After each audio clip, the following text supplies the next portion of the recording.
The John Anik and Kenny Florian Podcast. John Anik and Kenny Florian. I fucking love them. I can't get enough of them. Let's hear that Boston next. Big jab there from Duffy, and Frank Mir is hurt now. Down goes Duffy, out cold.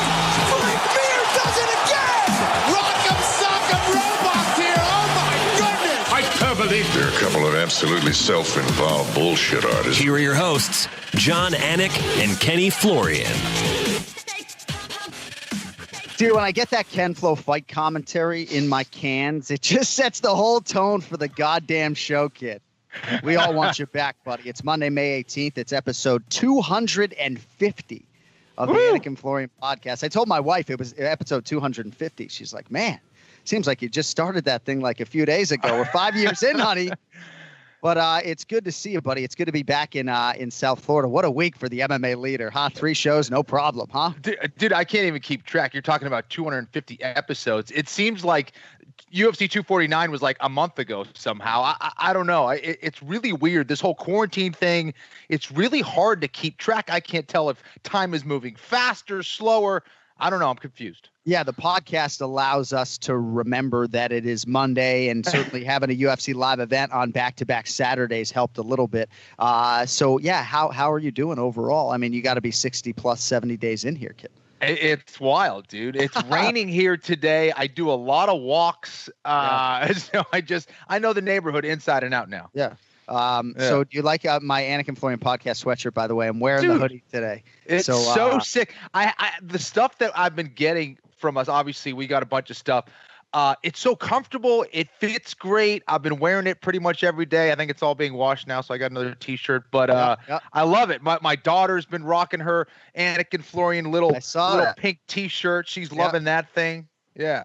Yeah, so I bought a large sweatshirt because I like it to be a little bit big, but, dried it and it maintains the size. You know, you got the Anik and Florian podcast monogram on the back if you want to take a fucking look at that. I'll fucking turn around on video. I'll fucking turn around. Look at the goods. Sit back down. So we had a lot of people call our voicemail line over the weekend. 857-301-8994 is the number if you do want to chime in on the show. And the millionaire maker, Cody Merrow, just continues to churn through those. So if you do want to call, it's 857-301-8994. But you heard a lot of us talking about the broadcast and some of the challenges and the fighters hearing it and everything else. But big picture, a lot of us felt pretty good to get UFC 249 in the can and then to get another show done. And now, of course, everybody has left. Remarkable that probably 600 plus COVID-19 nasal swabs were administered and only 3 people tested positive and nobody got sick, right? Jacare and his 2 training partners. It's not on great authority, but I think I'm pretty convicted in saying they were all asymptomatic, right? So everybody came in, nobody got sick. Largely the shows went off. Can't say that they were all without a hitch, but one of our broadcast partners, Laura Sanko, did leave a very heartfelt voicemail after UFC 249. And candidly, waking up and hearing this sort of put me in a good place because there were a lot of hurdles and variables. So I want to get that audio out there. TJ, do we have that Sanko voicemail? What's up, guys? It is your friend Laura Sanko calling from Jacksonville to say we did it. I cannot believe that we pulled this off, and I should probably take myself out of the equation. But man, what a night of fights! Absolutely incredible, and what a night of commentating, I might say as well. John, you and DC and Joe sounded amazing. Kind of stole the show in some respects, but the fights delivered. It was just so awesome. I think my biggest takeaway from 249 was that Bryce Mitchell is the real deal. He looks absolutely unstoppable in the grappling department, and hopefully he'll continue to grow as a striker to put that all together. But man, did he look good. I don't know who attempts, was it 3, 4, 5 twisters? Unbelievable. And then, man, Justin Gaethje, that's got to be the biggest takeaway. I got to quit calling him wild because the guy has some real incredible technique to back up that crazy mindset that he has. So, I don't know. It's going to be a good week. On to the next one. Have a good show, guys. Bye. There was one narrative that was out there, the fighters hearing us, Kenny, and I wanted to get your thoughts on this because I think there are a lot of angles to cornering in an environment like this. there are parallels to be drawn. Dana White's Contender series, The Ultimate Fighter. I do think those are louder fight atmospheres, especially The Ultimate Fighter back in the day when you got teammates and coaches screaming, maybe hard to pick up corner audio.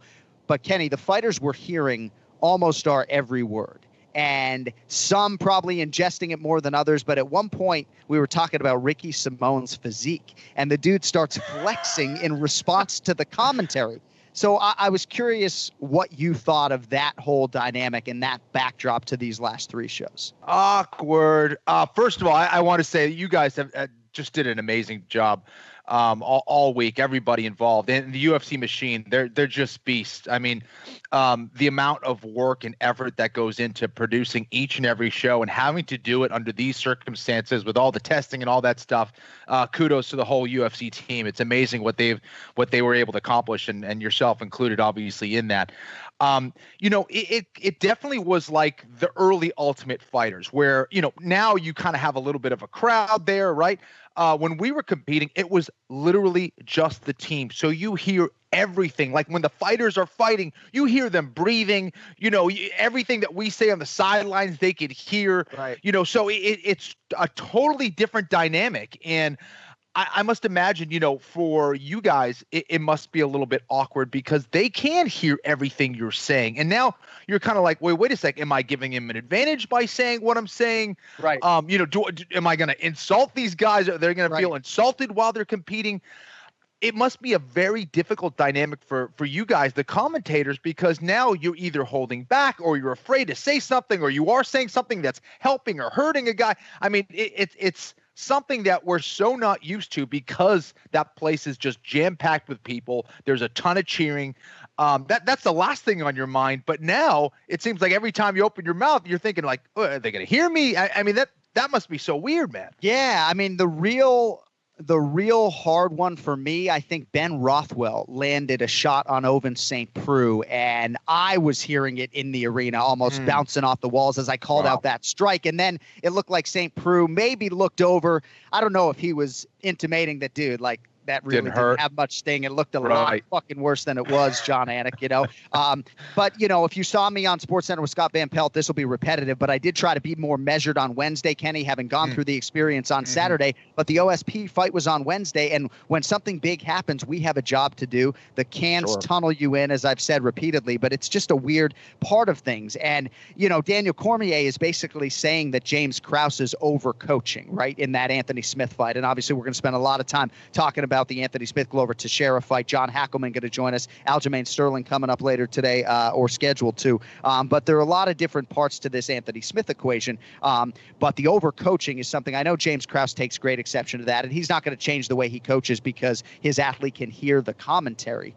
But I do wonder if coaches will at least pivot or adjust, knowing that there's nothing to filter out what's coming out of the corner. So some of these coaches are wall-to-wall. Some of them are not, Kenny. But I think for the wall-to-wall coaches, it's an athlete by athlete, right? You take it on a case-by-case basis. But to me, I do believe, man, is it a lot for them to hear when there's nothing to filter out the corner audio if you're going wall-to-wall. It certainly is. I mean, listen, I had Keith Florian yelling instructions in the corner.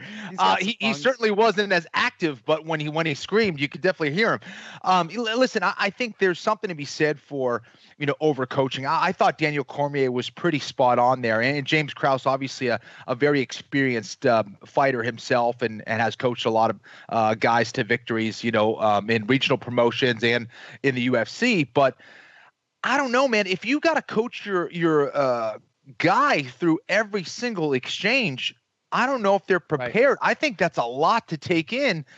I think it makes the situation a little bit more stressful. It's more pressure on their shoulders. It doesn't allow the fighter to feel the fight through. Now he feels like he's got to do everything that his coach says. He can't, and I think Daniel was pretty spot on in regards to the activity level of Anthony Smith. I don't think Anthony Smith needed to be that busy, especially coming off a camp where he probably didn't get all the work that he normally gets in. I mean, for a 5-round fight, the activity that he had in those early rounds was just way too much, and the pacing was just insane. And I think it did have a lot to do with James Krause telling him to throw each and every combination out there every 2 seconds. Yeah. Anthony Smith did have part of his training camp compromised. He did say he peaked pretty well for this fight, all things considered, but had to have Mark Montoya and James Krause come to Nebraska. And I promise you when we talk to Hackleman and Longo, we will get into all the details of the stoppage. But I do think it's an interesting thing for coaches to have to think about if they do want to maybe tweak it. I talked to Longo off the air today, and I think he thinks it's pretty interesting to think about, trying to strategize a little bit differently, knowing that everybody can hear your goddamn every word. It's crazy. And crowd or no crowd, why do you even need to do that for a fighter? Well, right. You know what I mean? It's like, are you trying to control every single exchange that takes place out there? Right. You got to let your fighter fight. And I get it, and Keith and I would have issues as far as cornermen and things like that. You got to understand your fighter. You got to understand what works for them. Maybe that's something that worked for Anthony in the past, and it just didn't pan out this time around. Yeah. I don't know that. I don't know the inside information on that. But you shouldn't have to do that for a fighter, whether the crowd is present or not. Right. I agree. Well put. And it's crazy, the output from Anthony Lionheart-Smith early on. Our stats went down for just the red corner. So early on, we couldn't bring those numbers up, but they were historically high for Anthony Smith. And you're right. Knowing that 25 minutes potentially was ahead of him, not the greatest strategy in the world for sure. And he looked extremely technical. That was the sharpest great. and best I've ever seen Anthony Smith. I said, this guy's going to run away with it. He was completely outclassing Teixeira throughout that, first and maybe majority of the second round. He ran into a Glover Teixeira that entered at 40 years old in the best shape of his life, or at least that's what it looked like for me. Yes. And as hard as he had to work to finally get Anthony Smith out of there, he was going to be willing to work. Ian Parker in about 60 seconds, but this episode is sponsored by BlueChew. Guys, remember the days when you were always ready to go? Well, now you can increase your performance and get that extra confidence in bed. Listen up, BlueChew.com. That's blue like the color blue. BlueChew brings you the first chewable with the same FDA-approved active ingredients as Viagra and Cialis. You can take them anytime, day or night, even on a full stomach. And since they're chewable, they work up to twice as fast as a pill, so you can be ready whenever an opportunity arises. If you could benefit from more confidence where it counts, BlueChew is the fast and easy way to enhance your performance. BlueChew is prescribed online by licensed physicians, so you don't have to go to the doctor's office or wait in line at the pharmacy, and it ships right to your door in a discreet package. They're made in the USA, and since BlueChew prepares and ships direct, they're cheaper than a pharmacy, no awkwardness, and you don't have to leave the house. So right now, we got a special deal for our listeners. You visit BlueChew.com and get your first shipment free when you use our special promo code MMA. Just pay $5 shipping. Again, that's BlueChew.com, promo code MMA to try it free. BlueChew is the better, cheaper, faster choice, and we thank them for sponsoring the Anik and Florian podcast. And remember, when you support your sponsors, you help make this podcast possible. So please be sure to use our promo code MMA at BlueChew.com. All right, Ian Parker now joins us live from Parkland, Florida. My man, I wish we had a 60-second ticker for the bottom corner today, because there's a million things I want to talk to you about. Looking pretty lean and mean. You've been swimming those laps or something. No, it's just really good angles with this new stand I got. I tried to keep it from like the upper. Yeah, I got this stand that it makes the dad bod, like it kind of tightens you up like from here down. Yeah. So like if you saw the side view, you'd be like, wow, what the fuck's he been doing for the last, X amount of days? And, a lot of laps in the spa, just therefore it really keeps my cardio intact. Everyone wants to see me and Kenny in this submission match. So I started training this morning, but no, we don't. I don't. They do. I definitely don't. It's like me when I do the pod, I'm flexing for about an hour and a half. I'm more of like a Triple H lats guy. I try to extend So if you're in quarantine with children and you're listening, maybe want to fast forward 30 seconds because the language will be foul. But like people don't understand. I'm gonna look right into the camera. Like Ken Flo's a motherfucker. Like he'll kill motherfucker. Like if he has to, and he's in a competitive setting, like fun and games, no more. So. All right, I'll clean it up a little bit. So, Ian, it's good to see a lot of things to get to. I mean, it does look like a higher definition on your camera, so we certainly appreciate that. So it was a forgettable week in my mind for refereeing, for judging. I think it really shined a spotlight on that part of our sport. And the buzzword for me is inconsistency. So I just want to start with you guys there. I think there are some great referees. It's a very difficult job. I think even in a fight, like Walt Harris, Alistair Overeem, that Dan Murgliata officiated. There was so much good in there that he didn't stop the fight early, but yet I think there's criticism to be levied for what he did late in that fight. So that was my biggest takeaway, Ian. I just feel like we don't have consistent officiating and we don't have consistent judging.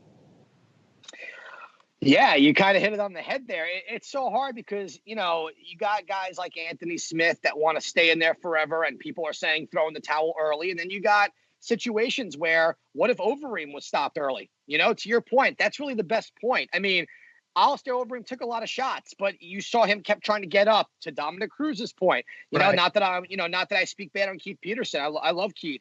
He doesn't love me, but it's so hard when you're in that cage and you have to make that split-second decision. And you could tell, and I know we spoke about this earlier, and I'll be very quick, Jason Herzog during the Brown and Miguel Baeza match, when Miguel got dropped, he jumped in and then he pulled back, and he was kind of like bouncing back and forth because he wanted to give this guy every opportunity. And I think a lot of these referees are going to really be careful with the way they jump in too quick. The judging's a whole different story. That shit was a fucking mess from head to toe. So, Kenny, as far as the referees are concerned, let's go to Anthony Smith and Glover Teixeira. I talked to Jason Herzog after the fight, and he said, I couldn't find that right window to get in there.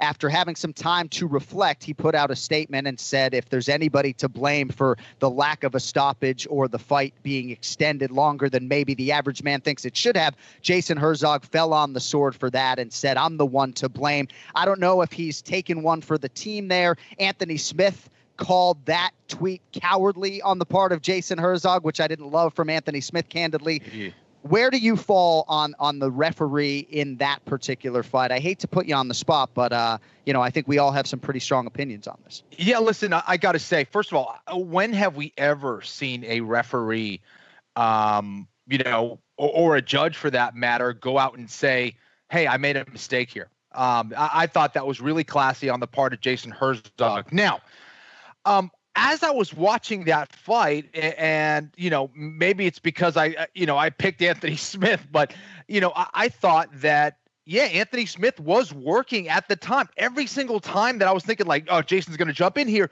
Anthony would like throw a little short elbow, or he'd like turn back to guard, or he'd like try to work for a Kimura or try to get back up. So I kind of saw that a little bit. Certainly he was taking a lot of damage.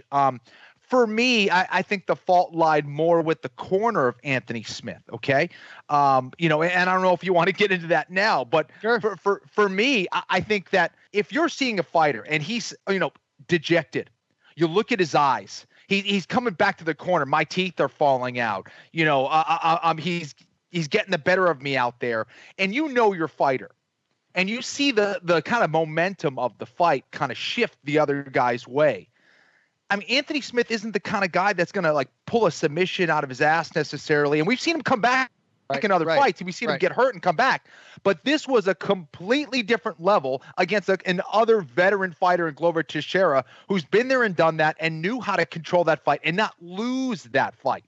Right. So when you see your guy is exhausted, he's getting beat up consistently, you save him. You go down. You got to go out there and save the fighter. And I don't think the referee, I don't know. Yeah, the referee could have stopped that, absolutely. But again, my fault lies with the corner, in my opinion. So I agree. No, if I am going to levy a bunch of blame, or the majority of the blame, it is with the chief cornerman, Mark Montoya. And I know there are some other instances that people have pointed to with his fighters in the past, Thomas Gifford, where maybe the leash was a little bit too long.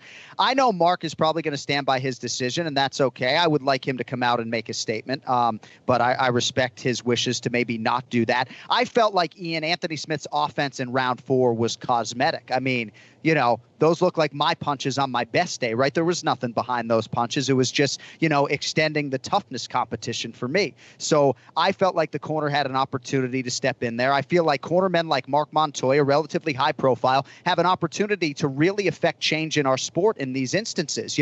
We've been barking on this fucking podcast for years about cornermen not being willing to throw in the towel. And I hear from some fans who say, well, actually, they can't throw in the towel. Throw in the fucking towel and see if somebody doesn't stop the fight at that point in time, okay? And, maybe there's a little fine or whatever. I'll pay the fucking fine, okay?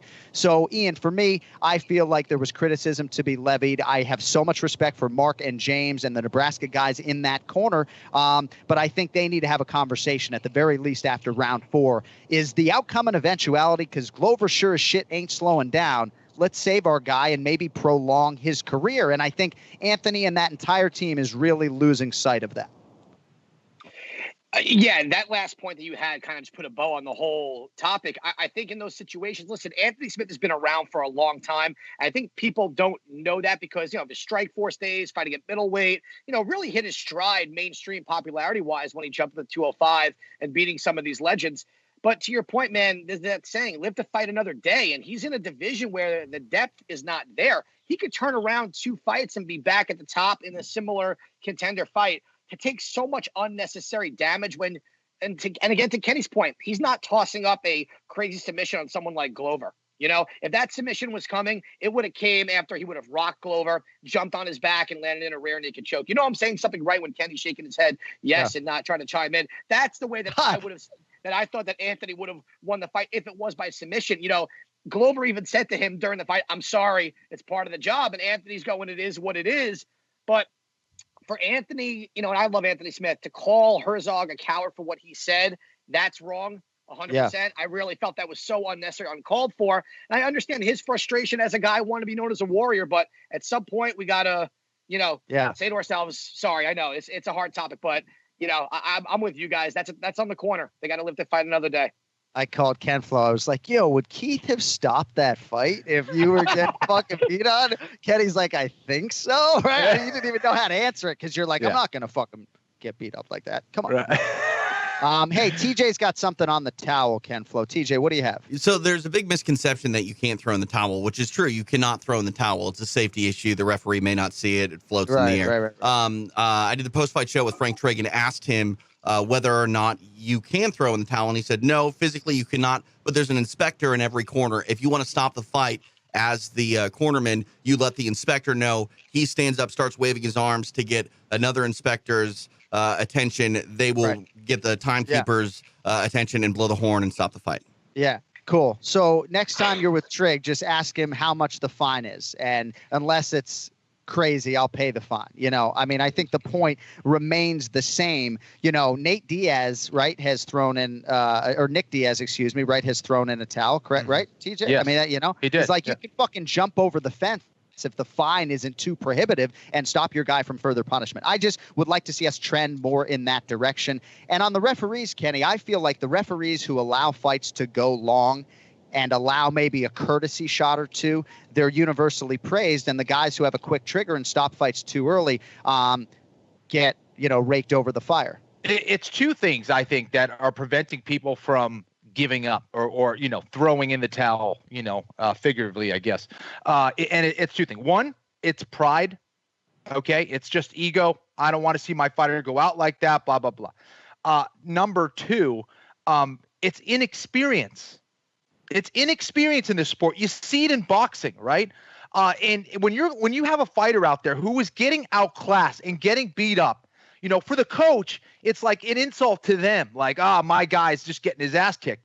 Who cares? Put the ego aside. You guys, it didn't work out that night. Okay, who cares? Stop the fight. Yeah. Because these are the kind of things that are going to get someone really, really hurt or killed in the future because you don't want to give up. Right? Is that what we're waiting for? Yeah. My guy didn't give up, but he's fucking dead. Like, I'm sorry, but it pisses me off. And this is kind of what's happening. If your guy is getting outclassed, it's okay to stop the fight.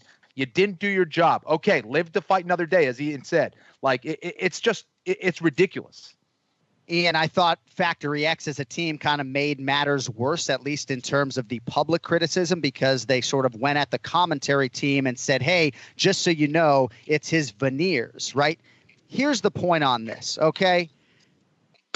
If it was a tell from Anthony Smith that maybe he was getting his ass kicked and was looking for a way out, that's what I think a lot of fans read into there. Maybe that was the case. I'm sure Anthony would say, no, it's just my bad veneers. But it was a microcosm, right? I don't read into that. It has nothing to do with the fact that he has a really bad dentist in Colorado or Nebraska, right, that did these veneers. It's that a lot of us felt like maybe at that point in time, the toughest man on the roster, one of them, might have been looking for a way out. And if that's not the case, then so be it. But that's, Ian, what people read into. It was a big part of everything else, all this damage, teeth are falling out.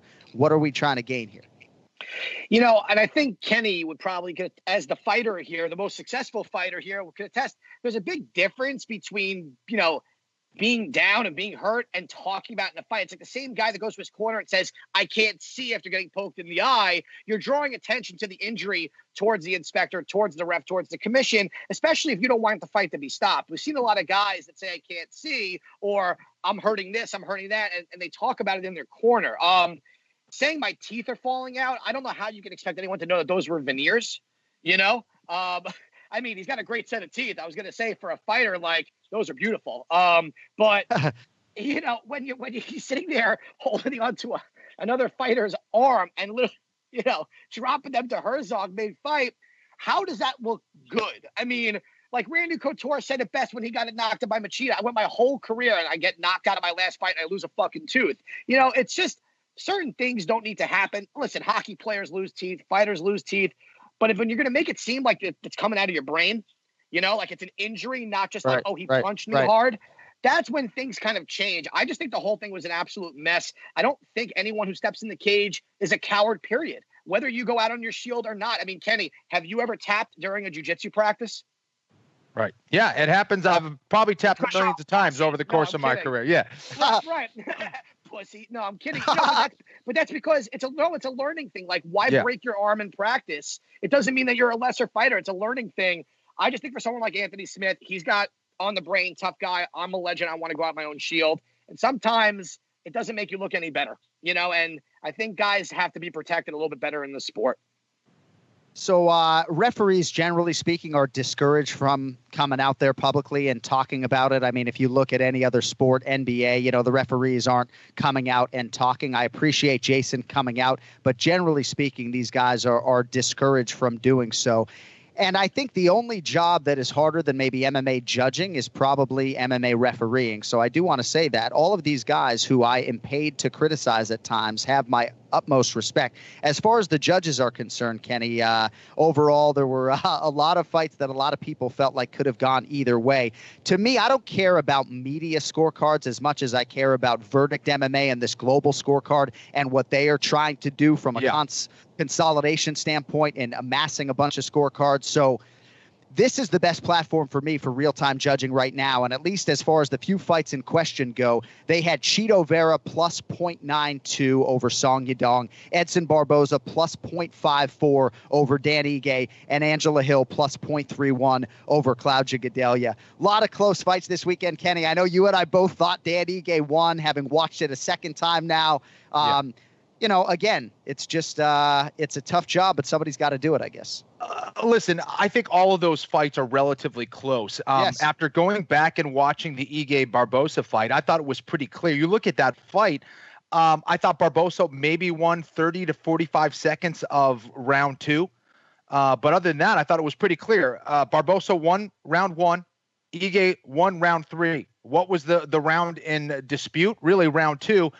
Going back and watch it, I'm that much more confident that Ige won that fight. Now, you look at even Barboza after the fight. He kind of knew he won the fight. He was praying, hopefully, hoping that he won the fight. After the decision was rendered, he was like, he just walked away like, man, makes sense, I guess. I'm sure he was disappointed, but he just didn't win that fight. I'm sorry. But the Claudia Gadelha fight, I thought that was a very close fight. Certainly could have gone either way. I thought Claudia just edged it out. I thought she was a little busier. I thought that her shots were a little bit more impactful, and I thought it came down to that round three. So I thought Gadelha was landing the harder strikes against Angie. So, and then in regards to the Vera fight, now that I have a problem with. Marlon Vera won that fight. I don't know what the judges were watching there. I thought it was clear that Vera was not only more active, but he was landing more. He was more effective. Song Yadong was given a gift. Okay. I won't say straight out robbery. It was a close-ish fight because Song Yadong was hanging in there. He was some good exchanges back and forth, but man, Marlon Vera won that fight. That's a shame. And I know Vera really worked hard. Both guys worked hard, of course, for that fight, but Vera really needed that one. And that was tough to watch. Yeah, I agree with everything out of Ken Flo's mouth there, Ian. I mean, Song Yadong certainly landed a lot of hard shots, but I really feel like Chito Vera's 5-fight winning streak was taken away. I guess the only thing I would say to Chito in person, and Ian, I told you this over the phone this morning, I would say, maybe you can't spend the first 3.5 minutes trying to feel him out a little bit, because I do think he did give away round number 1 with sort of that approach, but I thought he won rounds 2 and 3 and won the fight and should be W6 right now. Ian, I know it's a lot to digest. Your thoughts?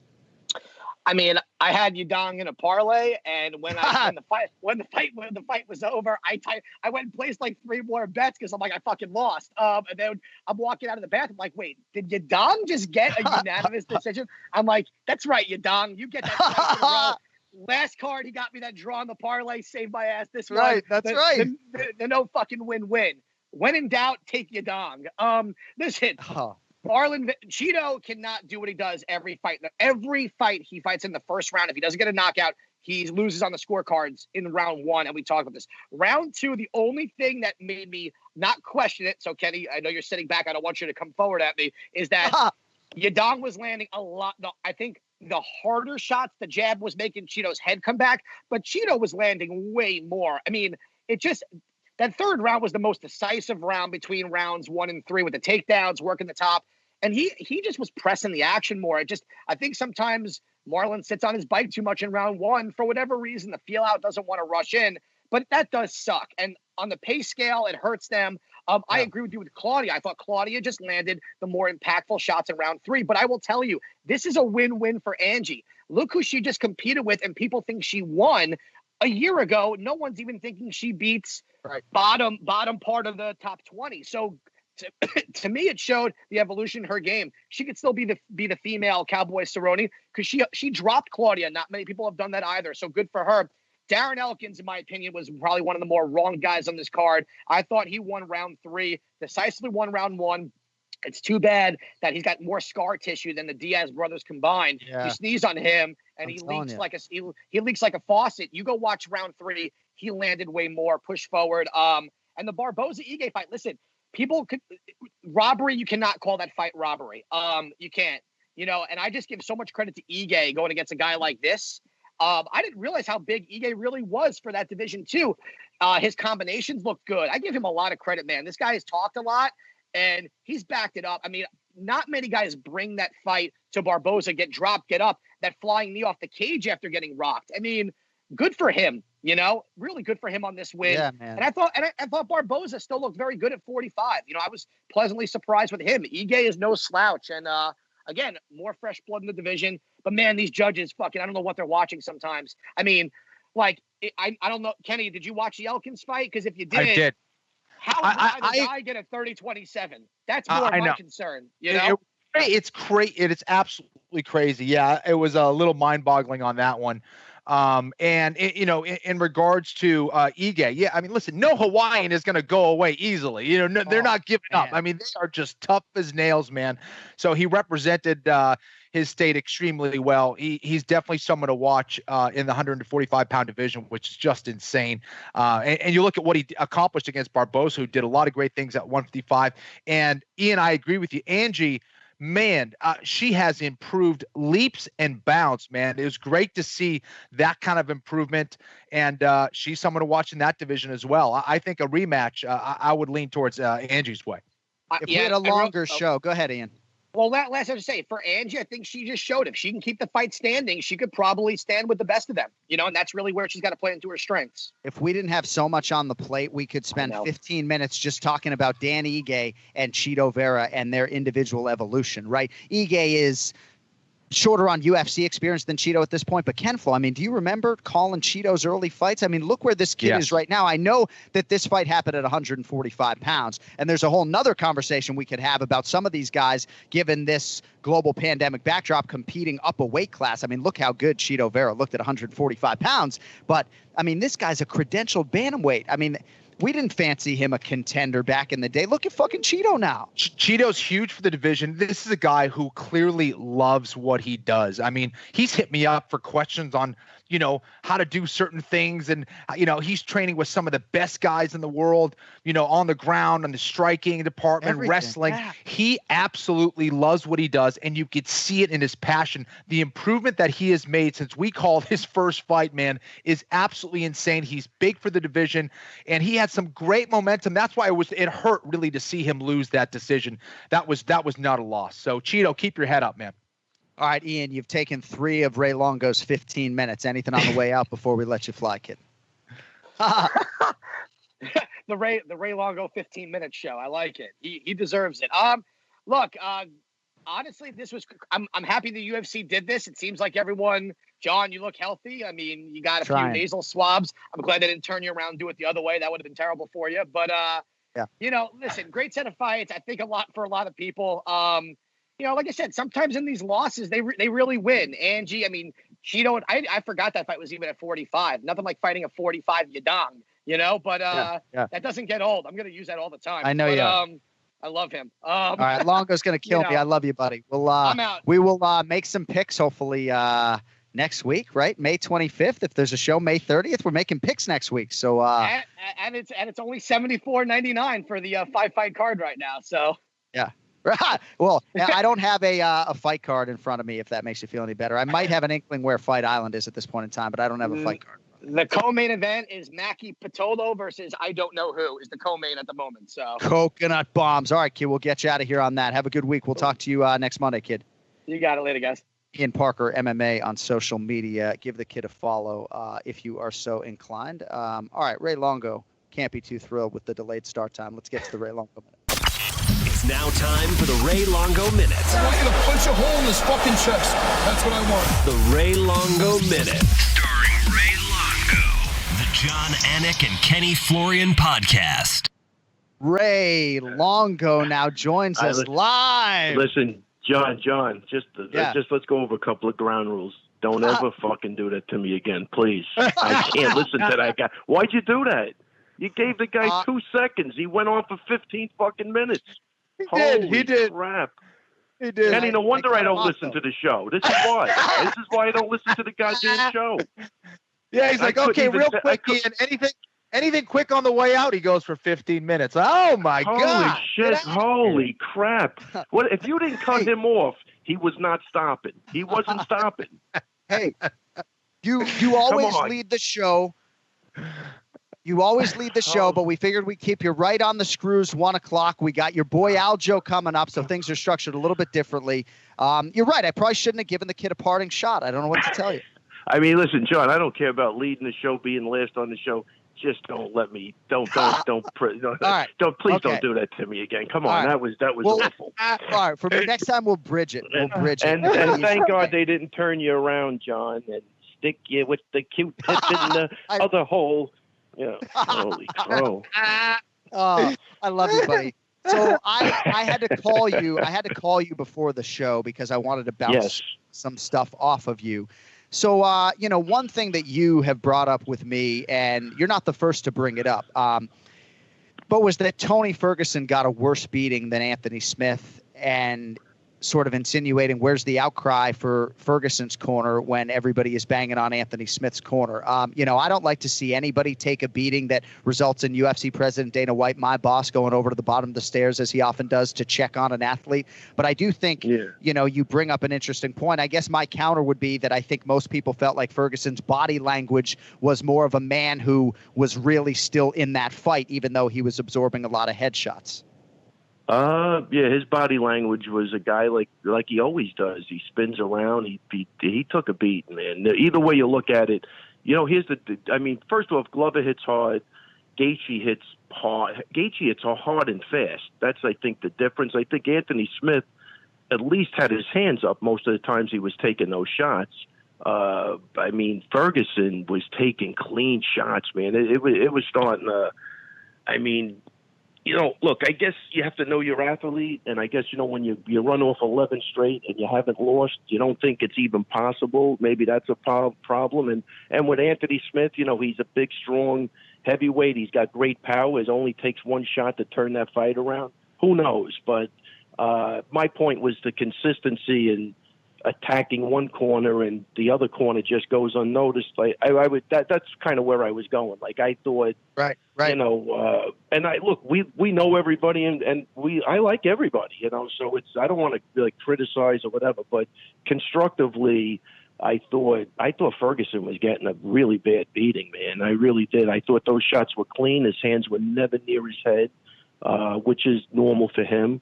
And, again, you don't think Ferguson is going to lose. We've seen him in trouble a million times, and he's come back and won the fight. So that causes a big problem in there. They have faith in their guy's going to pull through. And, same thing, I think, goes to the other side that, we know that Smith has big power. And, Glover's an older guy. He could always have gassed out. You know what I mean? There's a lot of things that go into it. So it's hard to criticize. But from calling it's just a consistency thing, I think that's where I was having the problem. Like, one corner's getting annihilated.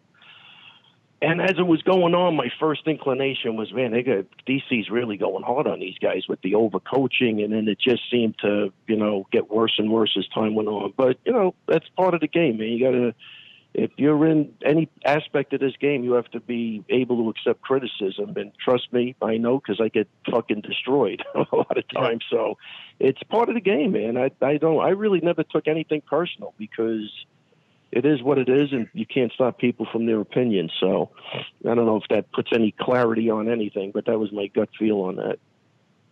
So we all come at these situations with a different perspective. As I've explained to people over the last 48 hours, I come at this with the perspective of a guy who covered a boxing death in 2005. So maybe I'm a little bit more sensitive to these situations, Ray. Yeah. Have you ever had to throw in a towel or verbally stop a fight?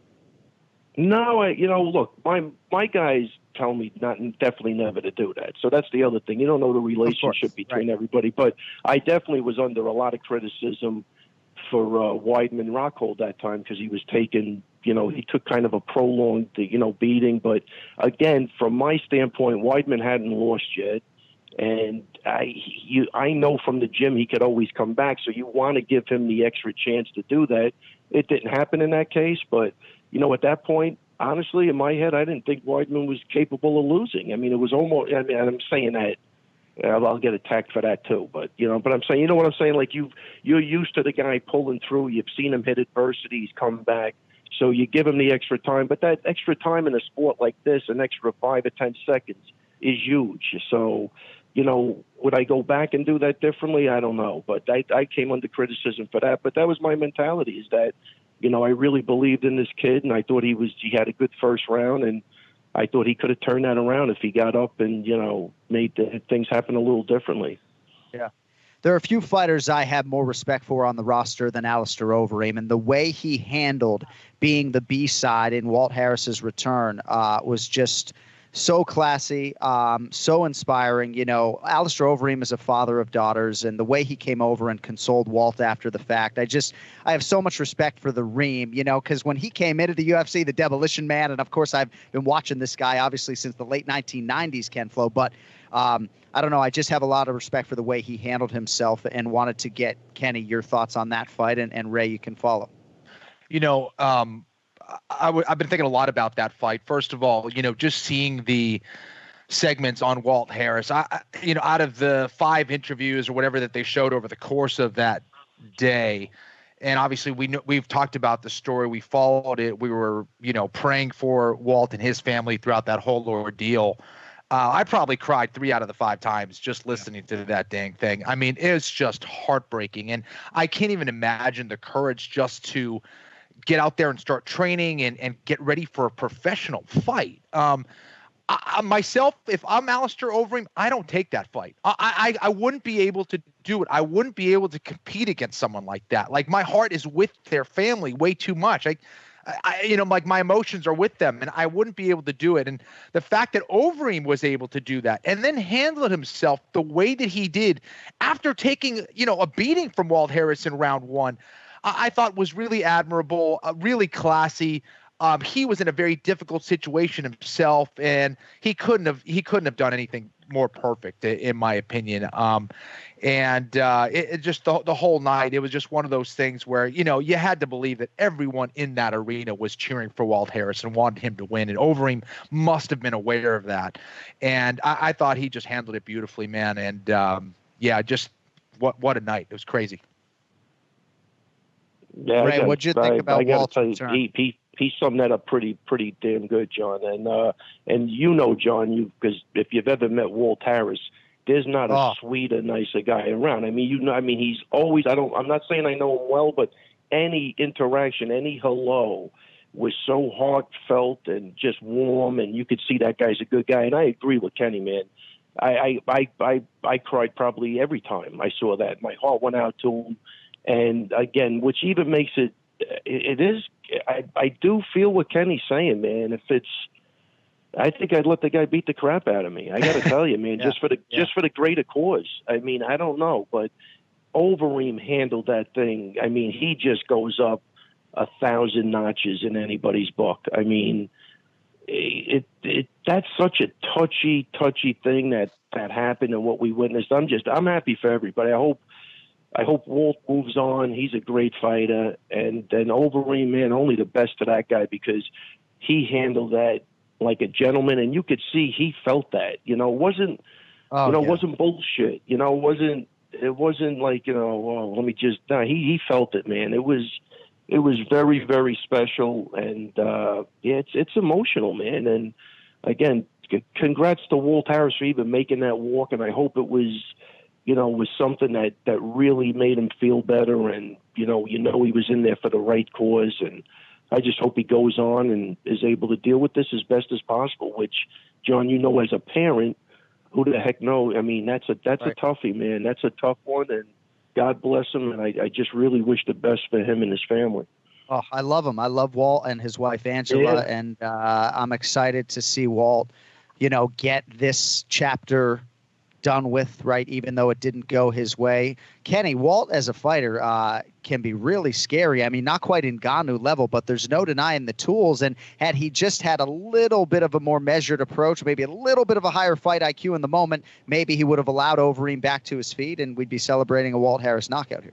Yeah, absolutely. Listen, I think two things really affected that fight. I think number one, inexperience, as you said, and number two, emotions. I mean, he had him up against the cage. I think that kick at the end was unnecessary, maybe not the best in shot selection there. But again, he's going to learn from this. And again, how about Walt Harris's tweet after the fight? Just, I know, the classiness and, the ability to look at himself honestly and look at that fight. I mean, how could you not bring emotions into that fight? That's what I was concerned with more than anything else. It looked like he was just out there to kill Overeem. And that, everyone thinks, a lot of people who don't fight think that, like, oh man, if you get out there and you get angry, you're going to go out there and beat someone up. No, right. You're not able to think as clearly when you're that emotional. And I think that was, a tough thing for Walt Harris to deal with. That is an extremely difficult thing for anyone to deal with, coming back like that and relatively quickly. But a big learning lesson all the way around. And I think Walt Harris showed some improvement in his skill. He was sharp with his boxing, excellent footwork to get in and get out. And I think we're going to see a better Walt Harris next time for sure. Hey, Ray, at one point when I was calling a Justin Gaethje fight, I think what I said on the spot was, have you ever seen anything like Justin Gaethje? And his opponents, and one of our listeners, Chris, chimed in, and I've updated the record since, but opponents' record after fighting Justin Gaethje in the UFC is a combined 4-13. Cerrone 0-2, wow. Barboza 0-2, Vic 0-3, Poirier 2-1, Eddie Alvarez 2-1, but 0-1 in the UFC, and then I think Michael Johnson 2-4. Ray, have you ever seen anything like Justin Gaethje? I'm getting asked an awfully lot about this guy, and he certainly deserves the shine. Well, what's crazy, man? Because, look, he definitely showed the ability to maintain his composure like he's never done before in the past. And I think that sounds like nothing, but that's a huge thing because he definitely hits hard. He's accurate. And if he could stop swinging for the fences and just do exactly what Trevor told him, you got to relax. And, there's a saying I have, I'd rather hit a guy at 50% than miss him at 100% any day of the week. You know what I mean? So you got to take something off. You got to make contact, and then you can load up for the big shots. But right now, he's a very scary individual. He's on a roll. He loves to fight. You could see that during his interviews. I don't think there's 1 ounce of bullshit. I think that guy shoots from the hip.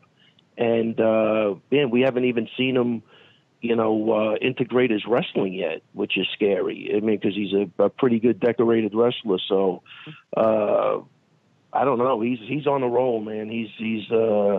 he's looking good, and I'm going to say no. I've never seen anything like that where a guy came in and he's making the adjustments a little later on, which is phenomenal for him. You know, John, he really reminds me of Robbie Lawler when he came back to get the title at 170 pounds, when he went on that amazing run and then had those classic fights against Rory McDonald and Carlos Condit and all those crazy fights against Tyron Woodley. You know, I think balancing, you know, that aggression and knockout power and emotions is just that perfect storm for a guy like Gaethje to become a true champion in the sport. Clearly he has the heart, he has the mindset, he's got the skills, but now that he's managing the pacing and he's managing his efficiency and his emotions, this is a guy who I think matches up really well against a guy like Khabib. You know, they still have Khabib as a favorite for sure, but I mean, Justin Gaethje with that wrestling background could really pose a lot of problems for Khabib. And every second that fight's on the feet, Gaethje can knock him out. So it gets really interesting moving forward, and Gaethje really is something special, man. Yeah. And then while we're on that, mentioning Khabib, man, just shout out to him. I hope his dad's doing good. I read that over the week too, which goes on. I don't know if we've talked about that yet, but you could see that guy's the patriarch of a lot of families. I mean, when we were in Russia, he walks in, it's like John Gotti walking in. You know what I mean? So you could see he gets a lot of respect, and just prayers go out to him, because I know this thing sucks, and you know he's not a young guy, and I hope he pulls through. I really do, because absolutely, you could see they have a special relationship there too. So. With that being said, I think Kenny's right with Gaethje, though, man. Gaethje, I'm going to say at this stage of the game, I'd pick Gaethje to win that fight. And I know it's way out, but I think he's on the roll, and he's a totally different cat at this point, man. And the wrestling, which is Khabib's biggest thing, if he could stymie that at all and not get tired, that's a long night for the other guy. Well, Team Elevation right now, front runner for Team of the Year. Alistair Overeem, Justin Gaethje, Drew Dober with a huge week in Jacksonville. Corey Sandhagen is lurking. Ray Longo's always lurking. Hey, 30 seconds before we let you go. What should I ask Aljo today? I didn't prepare. Aljo, you could ask him why he wasn't at the Hills yesterday with everybody. We missed him. Why were you not at the Hills? All right, I got it. Hey, thanks for the extended time, buddy, and we will never make you listen to Ian Parker when you're on hold. Jeez, that was rough, man. Really, seriously, send over an insurance guy. Send somebody over to sell me life insurance instead. Anything. Oh, Ray, there he is. Come on, Ray Kenny. Longo Kenny, you're Minute. Unbelievable. Buddy. I'm sorry, Ray. Take it easy. Take it easy, guys. Yeah, I'll take the swab up my ass before I do that again. Give me the swab in my ass. I'll take that. Seriously. That's a problem. Ray's on fire. Ray's on fire today. Ray Longo making it memorable on our 250th episode today. Take it easy, guys. I love you guys. I can't wait to see everybody. Oh, we love you. That's Absolutely. why we brought you on episode 1. Don't forget that, Ray. All right, support for the Anik and Florian podcast comes from the official electric razor of UFC, Manscaped. You ever had an awkward moment where you had to grapple with someone who had like a full bush coming out of their singlet? No? Well, thankfully, Manscaped has everything you need to keep your package nice and tidy. Manscaped truly is the best in men's below-the-belt grooming. Their top-notch ball trimmer called the Lawnmower 3.0 will keep you clean without nicks and cuts. They've also partnered with top-tier MMA athletes like Max Holloway and Francis Ngannou and many others who understand that not only hygiene matters, but also what it takes to be the best. Well, so does this revolutionary company, Manscaped. They have just redesigned the Lawnmower 3.0. It features a great ceramic blade with proprietary skin-safe technology. No accidents once you get a Lawnmower 3.0 in your hand. And for our great listeners and viewers who are men, don't use the same trimmer on your face that you're using on your balls. Pretty simple. We want to help you get there. Get 20% off with free shipping with the code AF at manscaped.com. That is 20% off with free shipping at manscaped.com. The code is AF. Thank you, Manscaped, for supporting mixed martial arts and its athletes worldwide. All right. Lot still to get to. Of course, it was a big Wednesday night for Glover Teixeira. He's a man, he's 40, but the version that we saw against Anthony Smith might actually be the best version to date, and that is a scary proposition for the rest of the light heavyweight division. Glover, I think, turned pro back in 2002 and really looks primed to potentially make a championship run here, and now joining us. This guy's a legend. I mean, as far as Ken Flo and I are concerned, no doubt about it. Trainer to the stars, trainer to the average man like me on social media. I love those Pitmaster videos. Of course, he was in Glover Teixeira's corner on Wednesday night for that huge win. The Pitmaster, John Hackleman, now joins us live. Good morning, sir. Hey, good morning, guys. Hear me okay? Yes. You sound great. You look great. The terminal fasting is working for you, as are many other things. But you and Ken Flo go way back, and I know he was excited to hear you were going to be on the show today. I love Ken Flo and the whole Ben Stiller thing, and he gets the look going. He's such a it's you know what I love, man. I love these guys that are. I mean, they're the toughest humans in the world, you know, and then they just all of a sudden they can switch, you know, they got that switch they can flip, and now they're great announcers or great whatever else they do. But like, he's such a good announcer, it's like he was made for that. But then you watch him in the cage, you would think, he's like Ben Stiller, you know, and he's fighting like a warrior. It's like, wasn't that? Wait, no, it's really good to watch that. Like, I think DC does that really well too. And you know, Felder does that really well, and you know, Bisping. It's like watching these warriors, like, you know, like Ken Flo, Kenny Florian, and then you watch them. It's like they're so good at announcing. It's like that's what they, you know, it's like they were made to do that.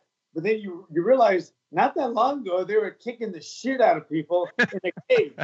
It was like, how did that happen? Like, did you have to go to school for this or train for this? Or was it just normal? Seriously. I had a really good partner in John Anik.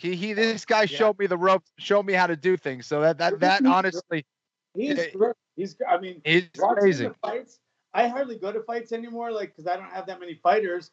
I'm kind of going at the twilight of my career, and I'm kind of like, I've had enough.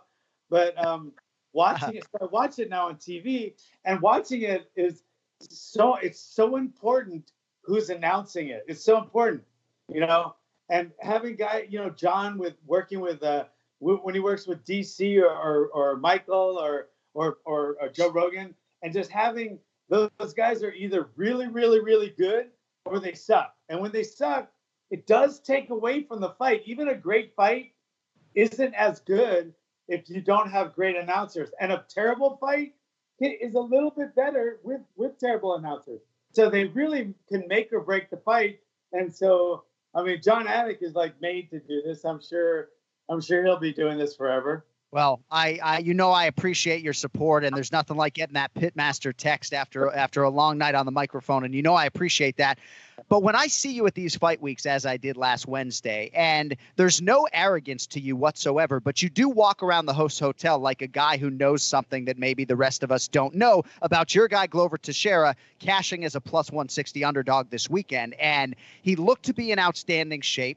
I didn't believe that he was properly priced in that range as the underdog, but I mean, he looks great. You obviously deserve a lot of the credit, which you will deflect, but congrats on a huge Wednesday night, my man. No, I thank you. Yeah, I've had Glover since his first fight, and I used to make him study his homework because he lived at my house for a long time and taught at my school. He taught the kids. He was such a good kids martial arts instructor. But I used to make him for his homework.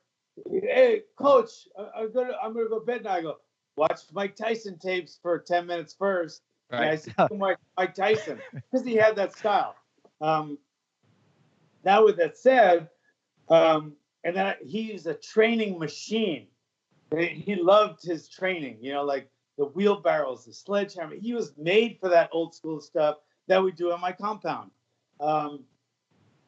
But now at 40, right, it is a bit much. So he was getting a little like he did with a couple fights, like with Gustafsson and Corey Corey Anderson. Sometimes it's hard because he's getting a little older, but he still wanted to train super hard.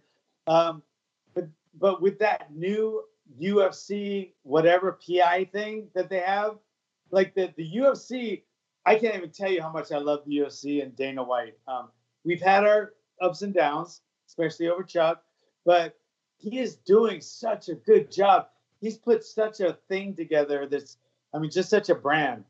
But that UFC, they train the fighters, and you can go there, and they have these excellent physical training coaches. Yeah. Glover has taken some of that, combined it with the old school pit stuff.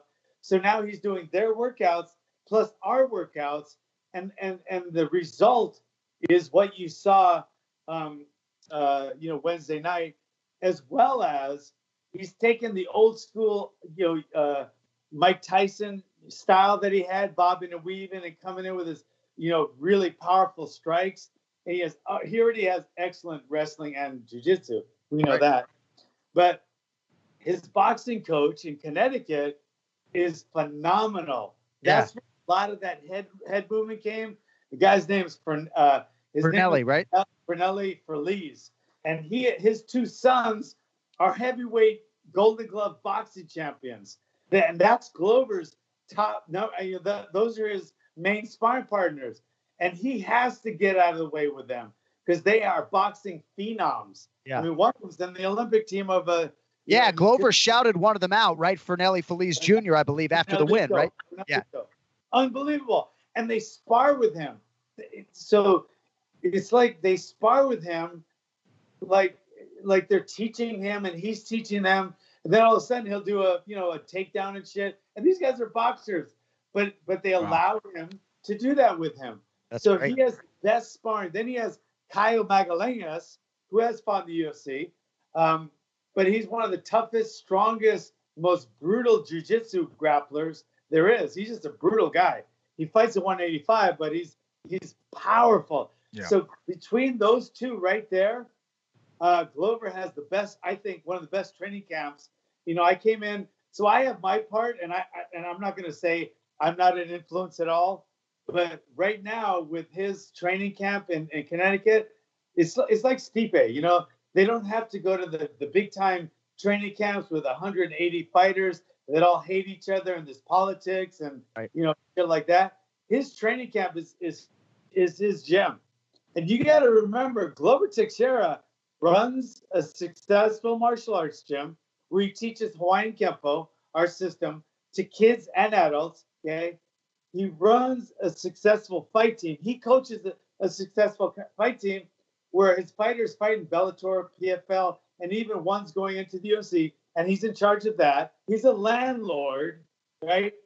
He's a homeowner, right? So, and he's a UFC fighter, and he's doing all of that at the same time. He is an amazing, and he's never stopped smiling. So he's amazing person that, I'm so lucky to work with. But a lot of what he's coming up with, because he was self-trained for a while. When he got exiled to Brazil for a few years, he was self-trained. But when he came back, he was doing okay. But he moved to Connecticut, so I have a hard time. So now with all the stuff he has going on right now at in Connecticut, I can't be happier. It's like I'm watching. You don't even need more than that. He doesn't need a plethora of sparring partners. He doesn't need a cornucopia of fucking different looks. Right. He gets all the different looks because those boxers, they'll give him the different look, right? The only thing is we need to work on his kicks a little more. So I was working on the spinning back kick, and you see how quickly he picks shit like that up. Boom! That spinning back kick he landed, you could tell how much that hurt. I'm telling you right now, it really does. It's probably the most underrated technique in mixed martial arts. It's such a great counter that people don't use enough of, John. It's great to see karate come back. For a lot of the elite fighters, like now people are realizing, like, shit, we've been leaving all these amazing techniques on the table. But John, when you were, what's that? They've been badmouthed. I know. They're working. I know. Karate, and then they get dropped with a spinning back kick. Exactly. And Glover picks up shit. He's such an athlete. Awesome. he's like Court McGee. Those two guys are the most conditioned athletes. They come out the 5th round just as ready and just as conditioned as the first round. That was a big difference in that fight with Anthony Smith, I think. And early on, John, what was going on in your mind, and what did you tell Glover after that first round? Because Anthony Smith looked great after that first round. I know you've been there and done that. You've seen it all. What did you tell Glover after that first round when things started to kind of really turn around for him? I wanted to trap against the cage more, like not follow, but cut off the cage more. I want him to start using his, whichever way he's going, use a kick. So I want him to start kicking more with the leg kick or the spinning back kick. And then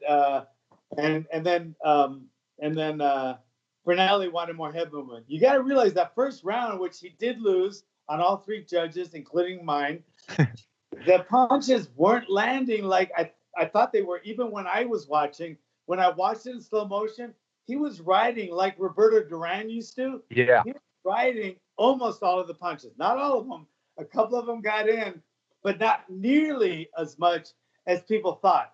People thought a lot of them got in, but some did, and he did win the round because he was more aggressive and effective, but not as effective as it looked.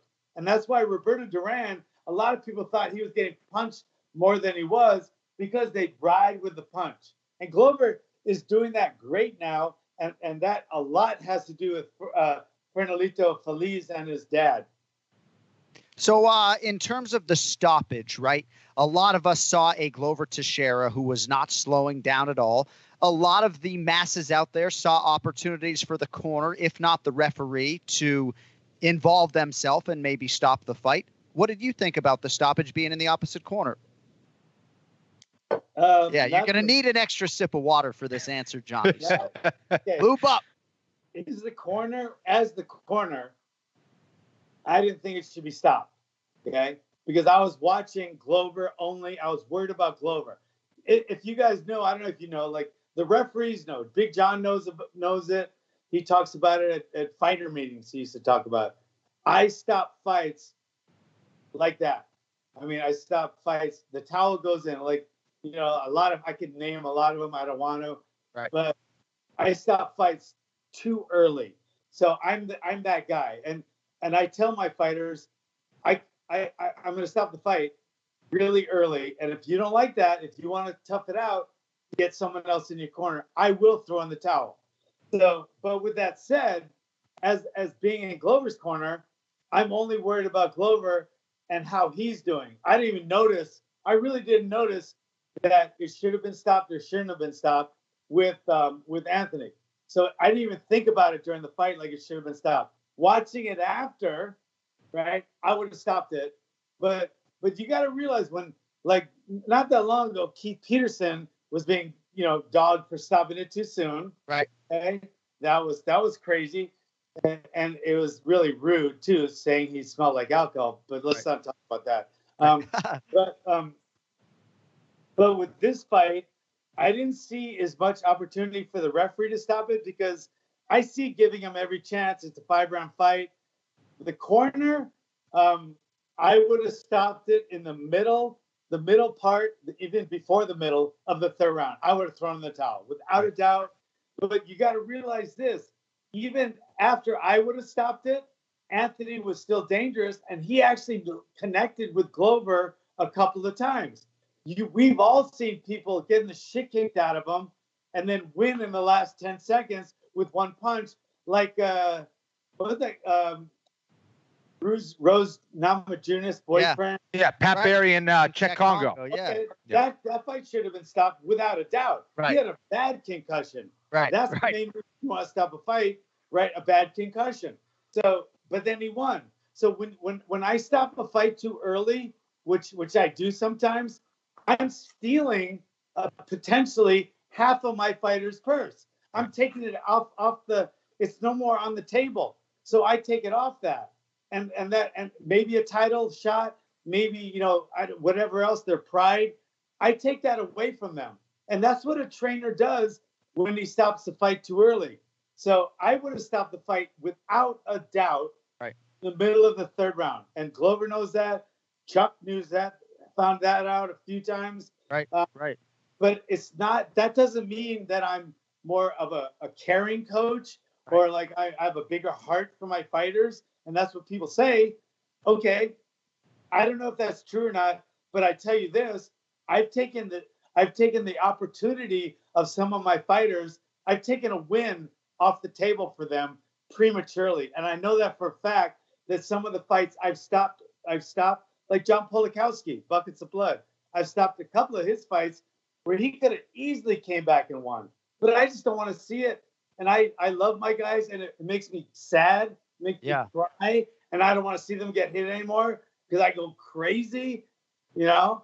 Yeah. So it's a tricky thing. It's a tricky thing because that corner is essentially your family, and I can't even imagine the conversation. Mark Montoya loves his guys. You know, he loves them just like I do. He loves fighters. He's a close-knit gym.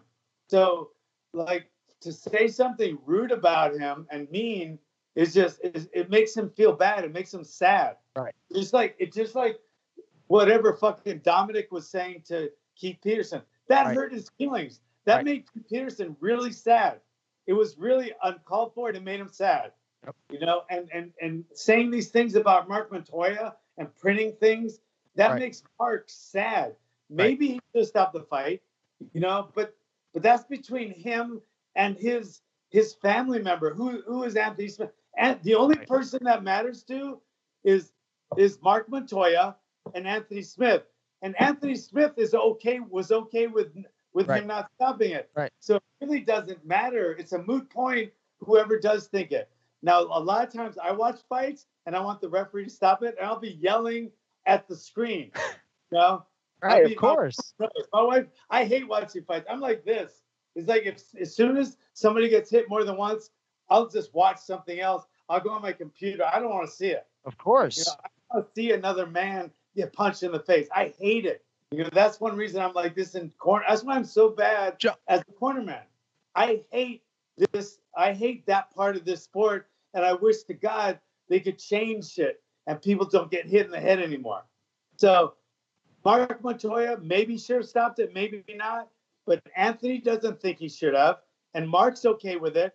So everybody else's opinion between two family members, I don't know. You know, I think. Well, right. I don't like it. What? Well, and that's why they should just take my opinion as one man's opinion. And I love Mark Montoya. And maybe when I say, as I did earlier on the show, that it's an opportunity to affect change, I'm sure he doesn't care about that. He's focused on his athlete and his team. But I'm telling you, John, if there were more high-profile cornermen like you in high-profile situations who threw in a towel, I think in the future cornermen and women would have less pause to try to save their fighter. Go ahead, Flo.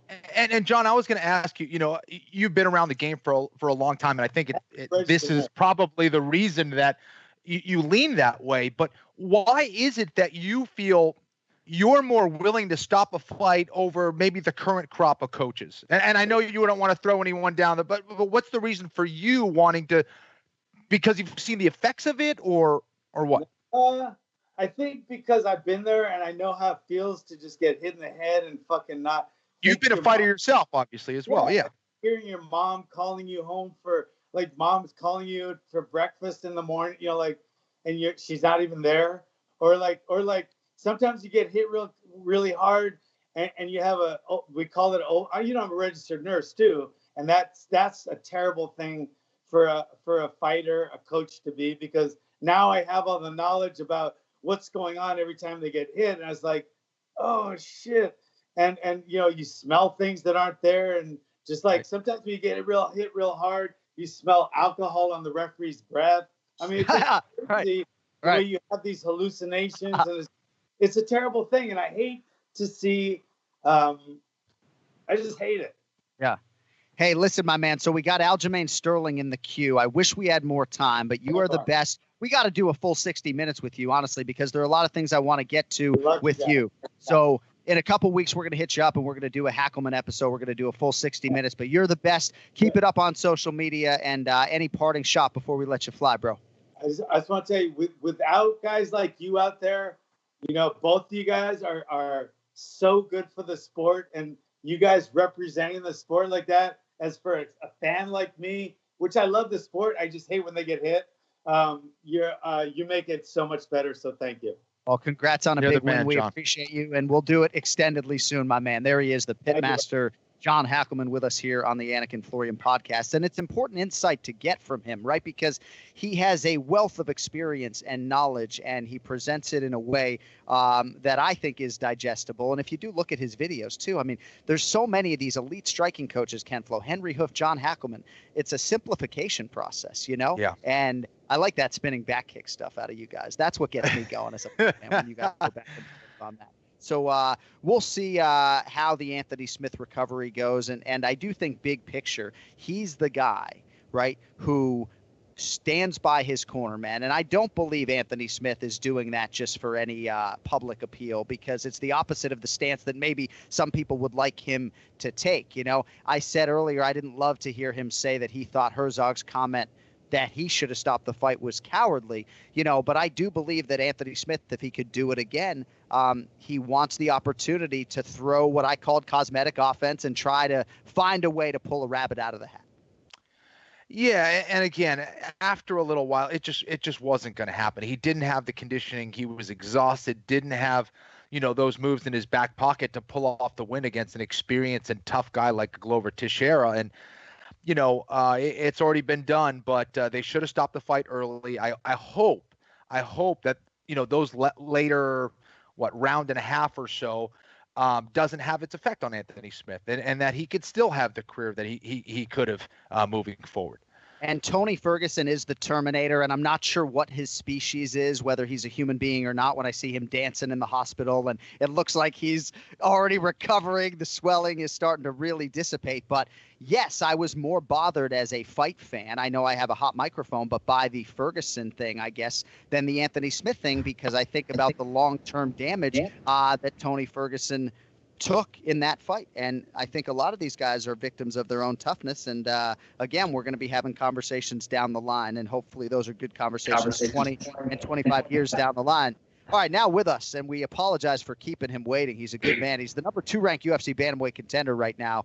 Man just looking to prove that he's the best guy in the world at 135 pounds, and might just get that opportunity sooner than you think. The great bunkmaster, Aljamain Sterling, is here. My man. Baby, I'm here, baby. I'm here. It looks so good. It looks so good. I mean, if I could have bought stock in this guy a few years ago, Ken Flo, if I could have bought stock in Aljamain Sterling, I would have bought, and I wouldn't be selling now with this 4-fight winning streak, 6 of 7. You're looking great, man. How you feeling? Pretty good. We just got a dog pound workout session this morning. We got another one later tonight. We're crushing, man. Getting geared up for June 6th. Hopefully, we could put that on pause and get ready for a title fight instead. So let's start with the wrist then, because I know it was a pretty invasive surgery. I know you went to the UFC PI to really try to dive into the rehabilitation. Where is the wrist, and how satisfied are you with that part of the process now in the rearview mirror? I mean, I'm satisfied in terms of the pain. The pain is gone. To be 100% honest, I don't have full range of motion, which is okay. It's better than what it was before. I actually have grip strength. I can actually hold people now again. And get takedowns. So that's the one relief after finally getting this procedure done. But I wish I had got it done a little bit earlier, because I think the range of motion would have been a little bit better had I gotten it right after the Pedro fight, instead of being told that I might fight Frankie Edgar at MSG.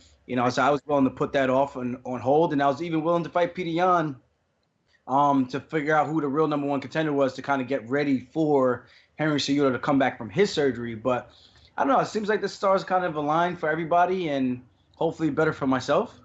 And yeah, that's it. So Aljo, I don't know if there's more clarity or less clarity after the title fight that just happened between Cejudo and Dominic Cruz, but I guess I have 2 questions. Number 1, what did you think of the stoppage? And number 2, what do you think is going to happen with Cejudo and the rest of the division? Do you think that's a legitimate retirement from Cejudo, or do you think he's going to be able to stay in the UFC? I will say I thought the stoppage was like right on the border, but I do think Dom was done. he ate we counted 13 unanswered strikes. And I'm not saying they were the biggest bombs, and some of them were kind of glancing, but I don't think he was in a bad way. When he got hit with that, as Dominic Reyes puts it, a crow hawk after the knee, his whole head planted. It did not look good. I'm not saying he couldn't have rallied back. We would never know. Right. But there was some pretty significant strikes, and it was kind of it kind of reminded me of TJ Dillashaw when he fought Henry Cejudo as well in that same position. And the one thing I will give credit for Cejudo did really well when he had him in the turtle position. He didn't have a tight waist with his right arm and just punch with the left. He took his right hand and he froze Dominic Cruz's right arm to the mat, so he couldn't do the Granby roll that he normally does or try to get back to his feet. So him blocking the arm, unloading those strikes, it took away Cruz's ability to block the punches and for him to roll out of danger to kind of recover. So Cejudo did a really good job in that position. And even though he was on his way up when the ref jumped in. So it's really hard to say that Cruz was still in it. I mean, he could have probably landed another 3-4 punches, and we really don't know what would have happened. I don't know. So that I felt like it was an okay stoppage. You ate that many strikes. You didn't block. You couldn't roll. It's really hard.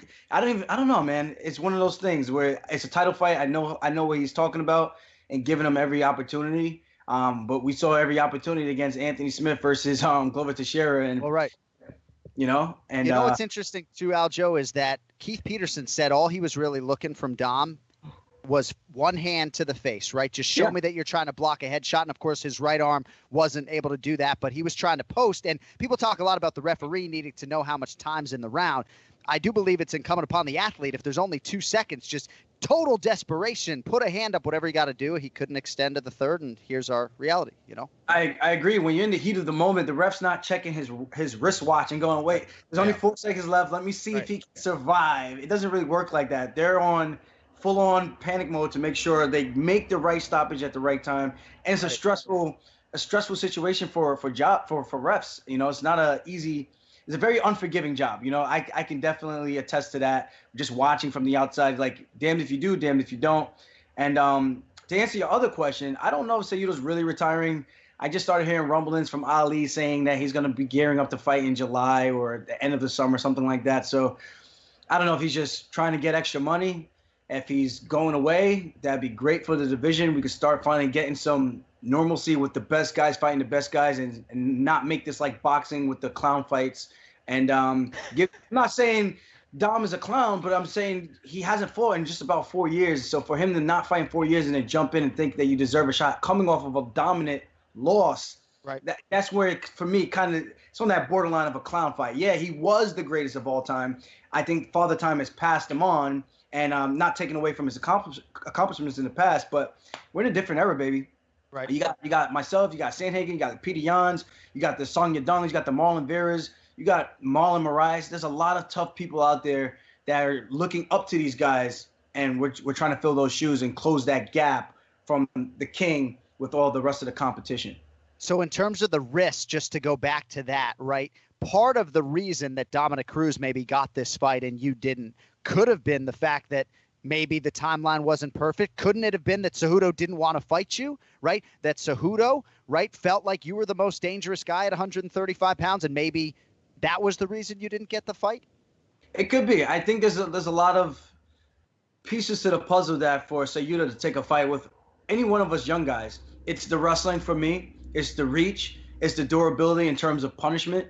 And I think I'm a fresher guy. I could wear the damage a little bit better. I mean, got hit with some bombs from Pedro Munoz, and not rattled one bit. So I think it's a little bit different when he's cracking these other guys, and he can kind of get them out there a little bit easier. Not saying like Marlon, but Marlon's been TKO'd, a couple of times, not just the one time against Cejudo. So I think it's tough to say. I hope it wasn't the hand, because I told him I was good to go. I threw my name in the hat. And if it was for a title fight, that's a risk I'm willing to take. Even during the coronavirus quarantine, that's a risk I'm willing to take. The pay is 2.5 times the amount that I'm getting now. So I think financially, I can make that make a lot of sense and a lot of commas, So I think it's good, though. He got his money fight. He was on a big card with Tony Ferguson versus Justin Gaethje. So I think that worked out for him and in his favor. And hopefully that's enough for him to ride off into the sunset and never come bother us again. Well, and I didn't put it right in terms of the wrist. I guess the better question would be, do you think that a month later, competing in mid-June or late June, that the range of motion in the wrist could be that much better if you get an extra 4 or 5 weeks before you fight? Oh, 100%. More. I said the same thing to Sean Shelby. He asked me when I'd be ready to go back in, like, I think the UFC Virginia card. I saw him and I said, you know what, more time's always going to be best, but I'm good to go now. I was cleared. I'm training. I'm sparring. I'm doing everything I'm supposed to be doing as a high-level athlete. It's just I'm just a little bit limited in terms of the range of motion, but some people are limited with their kicks, you know, so my deficit makes up for someone else's deficit, so it kind of balances itself out. That's the way I kind of look at it. My best me today, the best version of me versus the best version of you today. So I would have been 100% down to take a fight, and more time is always better. More time is always better. So in my mind, you are the number one bantamweight contender, and I say that with all due respect to Marlon Moraes, who has the number one next to his name. But I believe on the strength of the Pedro Munoz win, that being your 4th in a row, 6 of 7, and everything you bring to the table, and it's not because Longo's on the fucking show. I believe you to be the most worthy of a championship opportunity. But you have risen to that status right now while there's this COVID-19 backdrop. So what do you do in terms of your training regimen, knowing that not only could you be fighting one of the other best guys in the world here in 3 weeks, but you might be fighting for a vacant UFC Bantamweight championship in a month? Yeah, it's crazy. It's a lot to take in, man. I tell you what, it's a blessing to be in this position. I really, truly do feel I worked my ass off to get back here. I will never stop saying it. You know, a loss like that to Marlon, a devastating knockout, even though I still believe personally it was my fault, my own undoing. And, you know, Marlon kind of subtly admitted to that wasn't the exact thing he was looking to do. But that's a career changer, man. There's a lot of people who don't bounce back from that, especially being so young in your career. It kind of make you have all these self-doubts. And from there, you can just spiral down with the 2, 3, 4 losses in a row and get cut. You know, sometimes it's just 2 losses, you know. So I'm just glad I've been able to bounce back, keep my head on right, and I got the right coaches in my corner, the good teammates, and I did the right things. You know, after that knockout, I took some time off from sparring and from training. And I think when I fought Brett Johns, I didn't spar until, what was it, the last week before the fight, or the week and a half before the fight, and that was the only sparring I actually did. And all I did was wrestle. I was like, you know what, I'm gonna wrestle. I told these guys, come after me. I want to see where my chin's at, and thank God I didn't get hit. But you know, I just wrestled. You know, I'm just doing the right things. You know, trying to take less damage to the brain, trying to preserve my body, more longevity, and maybe one day I can have a career like you guys in color commentating or a successful podcast and doing things like that. And obviously, you need your brain and your health intact, and that's one of the things I'm really, really focused on. Like, fighting is great. I love it. Trust me. I come from a wrestling background. We used to do this for free, cut weight for free, week after week after week. You tell me I can make a couple $1,000s, I could pay for a couple of houses and go take vacations and lavish, luxurious places. I'm like, sign me up, man. I like fighting. You know? So it's all gravy, man. And I see the proper 12. You know, there's nothing wrong with having one of those after a hard-earned fight camp, and especially a hard-earned victory. Dude, there are a lot of guys like you and Francis Ngannou that I do believe that with the belt around your waist, you can take that step to superstardom. And you might not even need the belt. I mean, you know, if you need a reference for TV, I got that in my back pocket for you any day. Now, you're doing your podcast, The Weekly Scraps, obviously. So I know you ingest a lot of this MMA stuff to begin with, but do you find that you're either watching the fight game more analytically than before, knowing that you have to talk about it on the other side, or is it just the way you are and have always been? Definitely more for the analytical side, and just because I enjoy it, I'm one of those guys who watches the first prelims to the main event.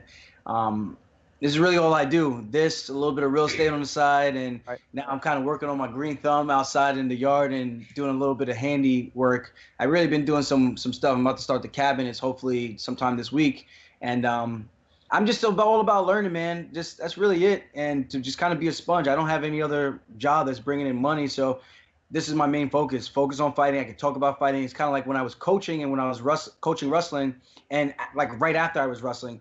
I think, Anik, Florian, you know, once you go from being the student to now the teacher, you start to understand the philosophies a little bit deeper, and you could see it way better, and you get a better understanding of how things work and what positions, and kind of just know off the rip, okay, this is what I need to do in comparison to before, where sometimes your brain just doesn't see it. But when you take a step back, it gives you like that bigger picture, and you can understand just breaking down the small, minute details that make the situations work a little bit better, especially for MMA, man. We're fighting like it's a game of inches. You know, you zigs or zag one way, an inch or a centimeter one way. That could be you on the canvas, or you being in a submission, getting tapped and choked out, you know, or your arm even broken, you know. So I think coaching has helped me out a lot.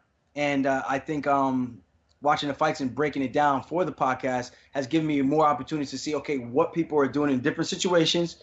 Take those skills and be like, hey guys, Colby Covington did this in the fight against Robbie Lawler. This is what we're going to work on. This single leg, we're going to work our strikes into our entry. Once he gets to the cage, we're going to step over the leg. We're going to drive the knee inside. This is going to give us a better position to grab the ankle, scoop it out, and then we're going to foot sweep him and return him to the mat. And then we're going to go from there and start working our transitions. So it's it's been a big help. And even guys like me can understand what the fuck you just said there. See, and that's the goal, right? Simplify. All right, we got rapid fire questions here with the great Aljamain Sterling on the way out. So, weapon for weapon, I've said I think you're the most dangerous guy right now at 135 pounds with this presumed to be vacant title.